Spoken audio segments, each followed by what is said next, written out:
Ma'am আপনার কাছে এখন জানতে চাই যে একজন নারী বা মহিলা যখন মেনোপজের এই সমস্যাটা নিয়ে আপনাদের কাছে আসেন যে তিনি কোনোভাবেই আসলে বিষয়টাকে মেনে নিতে পারছেন না বা কিছু শারীরিকগত সমস্যা তিনি ফেস করছেন, এই ক্ষেত্রে আপনাদের পরামর্শ কি থাকে বা ট্রিটমেন্ট প্রোটোকলটা আসলে কীরকম হয়ে থাকে? তখন তাকে কিছু হরমোন রিপ্লেসমেন্ট থেরাপি দেওয়া হয়, সাথে ট্রাঙ্কুলাইজার কিছু দেওয়া হয় যে স্লিপ ডিস্টারবেন্সটা যাতে না হয়, মুড এলিভেটর কিছু দেওয়া যেতে পারে, সাথে ওই যে ভিটামিন সাপ্লিমেন্টগুলো তাকে দেওয়া যেতে পারে, কিছু অ্যান্টিঅক্সিডেন্ট, ক্যালসিয়াম, বি কমপ্লেক্স এগুলো দেওয়া যেতে পারে।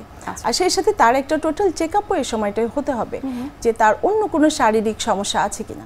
আপনি হরমোন থেরাপির কথা বলছিলেন মেনোপজ ট্রিটমেন্টের ক্ষেত্রে, এই ক্ষেত্রে হরমোন থেরাপিটা আসলে কতদিন নিতে হয় বা আসলে এটার প্রসিডিউরটা কীরকম? প্রসিডিউরটা এখন বিভিন্ন নামে বিভিন্নভাবে পাওয়া যায়, বিভিন্ন প্রিপারেশন পাওয়া যায়, স্ট্রোজেন প্রিপারেশন পাওয়া যায়, ভ্যাজানাল।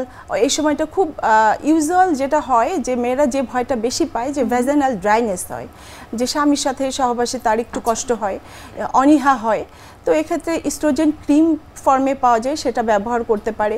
সাধারণত কয়েক মাস ব্যবহার করলেই সমস্যাটার সমাধান হয়ে যায়।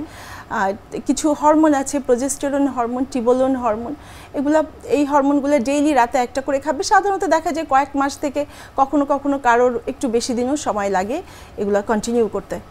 অনেকে স্ট্রোজেন থেরাপি দীর্ঘদিন ধরেও নিতে পারেন। স্ট্রোজেন প্যাচ পাওয়া যায় যেটা চামড়ার উপরে লাগিয়ে দিলেই চামড়ার মাধ্যমেই ওটা আস্তে আস্তে হরমোনটা রিলিজ করবে। প্রতিদিন হরমোন নেওয়ারও সমস্যা নেই, এটাও পাওয়া যায়। আমাদের দেশে অবশ্য এখনো অ্যাভেলেবল না, বিদেশে পাওয়া যায়, তবে ট্রিটমেন্টটা আছে। তো বিভিন্ন রকম ট্রিটমেন্ট প্রোটোকল আছে, এগুলো দেওয়া যেতে পারে।